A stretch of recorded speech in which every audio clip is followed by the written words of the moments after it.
En Côte d'Ivoire, le PDCI souhaite un report de l'élection présidentielle d'octobre prochain. Le parti historique ivoirien pointe du doigt la commission électorale qu'elle juge non indépendante. Le secrétaire du parti s'est exprimé. Au Mali, la médiation des chefs d'État de la CEDEAO s'est achevée ce jeudi. Les 5 présidents ont rencontré les membres de l'opposition. Rien n'a bougé selon l'imam Mahmoud Diko.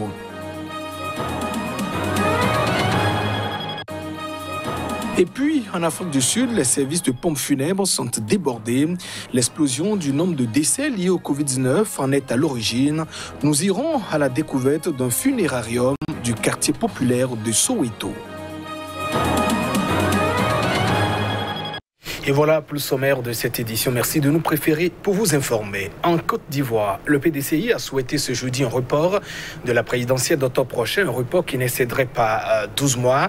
Le but visé est d'ouvrir des négociations pour la mise en place d'une commission électorale crédible. Le secrétaire à la communication du parti s'est exprimé. Écoutons ce reportage.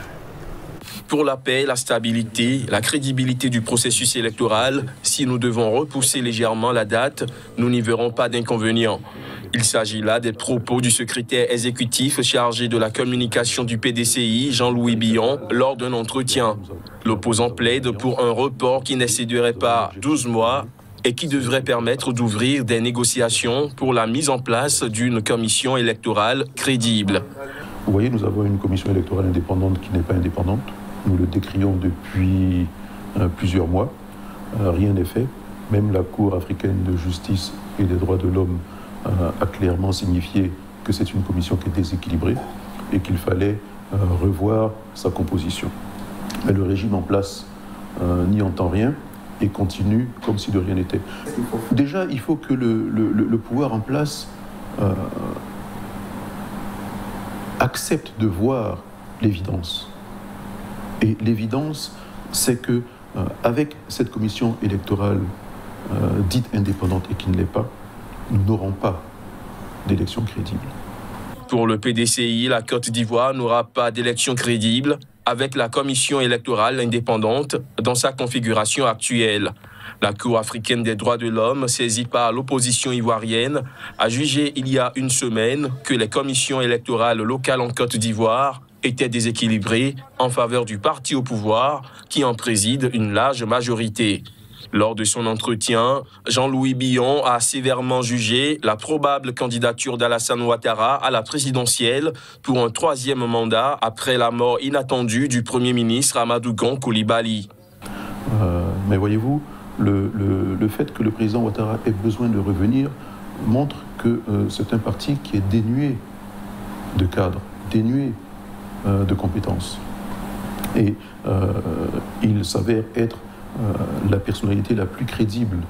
Et son parti, on le sait, c'est un secret pour personne, est en train de lui demander de revenir dans l'arène politique. Le PDCI, dont il est le secrétaire exécutif chargé de la communication, désignera son candidat à la présidentielle lors d'une convention éclatée qui doit s'ouvrir samedi prochain. Son président, Henri Konan Bédié, 86 ans, est le candidat unique. Et à un peu plus de 100 jours de la tenue de ce scrutin en octobre prochain, la question brûle toutes les lèvres. Alassane Ouattara va-t-il ou non finalement se résoudre à se présenter? Le décès de son ancien Premier ministre Amadou Gon Coulibaly et son dauphin, qui était le candidat du pouvoir, a bouleversé tous les plans. Le RHDP réunit donc les élus pour essayer donc de trouver un candidat. Précision. Les députés, les sénateurs, mais aussi les maires du parti au pouvoir sont réunis ce mercredi et ce jeudi. Et il n'a pas fallu attendre très longtemps pour que les députés ouvrent le bal et appellent le président à se présenter à un 3e mandat. Cela rejoint en fait la position du directeur exécutif du parti RHDP, Adama Bictogo. Les élus doivent se prononcer sur la question des parrainages, mais aussi sur la question d'une candidature du président Alassane Ouattara. D'entrée de jeu, Adama Bictogo et ses directeurs adjoints ont rendu hommage à Amadou Gon-Coulibaly, le Premier ministre décédé il y a 2 semaines et candidat désigné à la base comme étant dauphin d'Alassane Ouattara.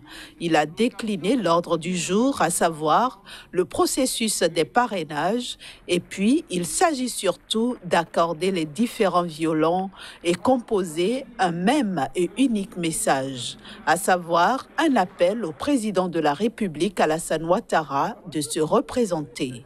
Les députés justifient leur choix par les circonstances exceptionnelles qui sont actuellement en cours. Si Alassane Ouattara se lance dans la course présidentielle, cela enverrait un signal fort, lui qui a toujours dit qu'il passerait le flambeau à la prochaine génération, même s'il a aussi plusieurs fois répété que la nouvelle constitution, celle qui a été adoptée en 2016, lui permettait de briguer un mandat supplémentaire, un 3e mandat. Le parti au pouvoir estime donc qu'il ne s'agit pas d'un mensonge du président. Il a toujours été cohérent et il le fait pour le bien du pays, met en avant ses soutiens. Mais les résultats sont là. Au Mali, les 5 chefs d'État de la CEDEAO ont échangé avec les leaders de la contestation au président Ibrahim Boubacar Keïta ce jeudi. À l'issue des discussions, rien n'a bougé selon le leader de la contestation, l'imam Mahmoud Dicko. On l'écoute. Je voulais vraiment le dire très sincèrement. Je l'ai dit et je le redis. Nous sommes un peuple debout, nous ne sommes pas un peuple soumis ou résigné. Moi, je le dis, je préfère mourir martyr que de mourir traître. Les jeunes gens qui ont perdu leur vie ne l'ont pas perdu pour rien. Et si vraiment ce qu'on nous a dit, c'est à cause de cela qu'ils se sont réunis, je pense que rien n'a été fait pour le moment. Et puis retour sur la journée de ce jeudi où 5 chefs d'État de la CEDEAO étaient donc à Bamako, la capitale, pour échanger avec les leaders de la contestation. Visiblement, pas d'avancée. Munis de leurs masques et dans le respect des gestes barrières, les présidents ouest-africains impliqués dans la gestion de la crise au Mali ont à tour de rôle foulé le sol de la capitale Bamako ce jeudi. Ils ont été accueillis à l'aéroport par leur homologue en difficulté, Ibrahim Boubacar Keïta. Mandaté par la CEDEAO, médiatrice du plus important mouvement de contestation du pouvoir en place au Mali depuis le coup d'État de 2012, les chefs d'État de Côte d'Ivoire et du Sénégal ont été suivis par ceux du Nigeria et du Niger. Celui du Ghana, Nana Akufo-Addo, doit également participer à la réunion. Au menu, un entretien avec le président du Mali dans un hôtel de la capitale placé sous haute sécurité, puis conjointement avec l'influent imam Mahmoud Dicko, figure emblématique de la contestation, ainsi qu'avec les dirigeants du mouvement du 5 juin. Au pouvoir depuis 2013, le président Keïta est massivement contesté dans la rue depuis juin. Au climat d'exaspération nourri depuis des années par l'instabilité sécuritaire dans le centre et le nord du pays, le marasme économique ou encore une corruption jugée endémique est venu s'ajouter l'invalidation par la Cour constitutionnelle d'une trentaine de résultats des élections législatives de mars-avril. Le 10 juillet, la 3e grande manifestation contre le pouvoir à l'appel du M5 RFP a dégénéré en 3 jours de troubles meurtriers à Bamako, les pires dans la capitale depuis 2012. En face du dirigeant, un mouvement de contestation qui ne réclame qu'une chose, son départ du pouvoir. Au Soudan, le gouvernement a annoncé qu'il allait évaluer la monnaie. Sa monnaie est supprimée progressivement les subventions sur l'essence et le diesel, raison avancée la crise du coronavirus. Le Conseil des ministres soudanais de ce mercredi était consacré à l'examen de la situation économique et financière des 6 premiers mois de 2020. Lors d'une conférence de presse, le Premier ministre soudanais Abdallah Hamdok a indiqué que son gouvernement allait supprimer progressivement les subventions sur l'essence et le diesel, mais qu'il comptait les maintenir pour les médicaments, l'électricité, le pain et le gaz de cuisine. Selon lui, le gouvernement va établir le mois prochain un budget rectificatif pour tenir compte de l'impact sur l'économie du Covid-19.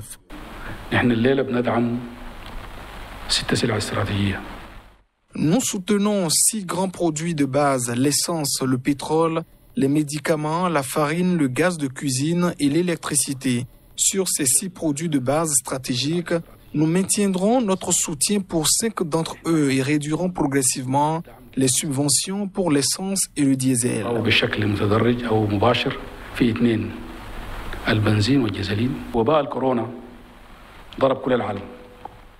La pandémie de coronavirus a frappé le monde entier et tous les pays ont travaillé sur leur budget. Nous entendons parler du budget de 1 000 milliards de dollars aux États-Unis d'Amérique et en Europe, mais nous ne pouvons pas les suivre. Ce que nous pouvons faire, c'est ajuster notre budget de manière à préserver les objectifs fondamentaux du budget de l'aide à la santé et de l'éducation. Le Premier ministre Hamdok a également assuré que le retrait du Soudan de la liste noire américaine des pays soutenant le terrorisme allait ouvrir le Soudan à l'investissement étranger. Et en Afrique du Sud, le Covid-19 continue de faire ravage. Un funérarium de Soweto a atteint sa pleine capacité. Allons à la découverte de cette pompe funèbre. Quelques 572 personnes sont décédées du coronavirus ces dernières 24 heures en Afrique du Sud. Un niveau record en une journée qui porte le bilan total à 5 940. Le ministère de la Santé s'en est dit consterné. Près de la moitié des décès sont intervenus dans la province du Cap occidental, tandis que la majorité des cas positifs se trouvent dans celle de Gauteng, où se trouve Johannesburg et la capitale Pretoria. La mortalité reste cependant basse, aux alentours de 1,5% mercredi, et près de 60% des personnes contaminées dans le pays ont guéri. Normalement, à cette période, nous avons environ 16 sur 18 corps dans le réfrigérateur, jusqu'à 20. Mais actuellement, nous en avons plus de 30. Vous savez, à un moment donné, il y a environ une semaine, nous étions à notre pleine capacité, c'est-à-dire 44 corps dans le frigo. Le nombre de corps a donc vraiment augmenté. En fait, il a doublé, pour être honnête. Nous devons enterrer le corps dans un délai de 3 jours, mais les autres aspects logistiques sont un cauchemar, comme le fait de devoir s'enregistrer pour la mort qui, à elle seule, prend du temps. Le fait de devoir réserver la tombe et même le fait de sortir le corps de l'hôpital a également été un défi. Donc les défis étaient dans la chaîne de valeur. L'Afrique du Sud est l'un des pays les plus touchés au monde par la pandémie et le plus affecté du continent africain, avec 394 948 cas confirmés de contamination à ce stade. Et c'est la fin de cette édition. Merci de votre attention. Au revoir.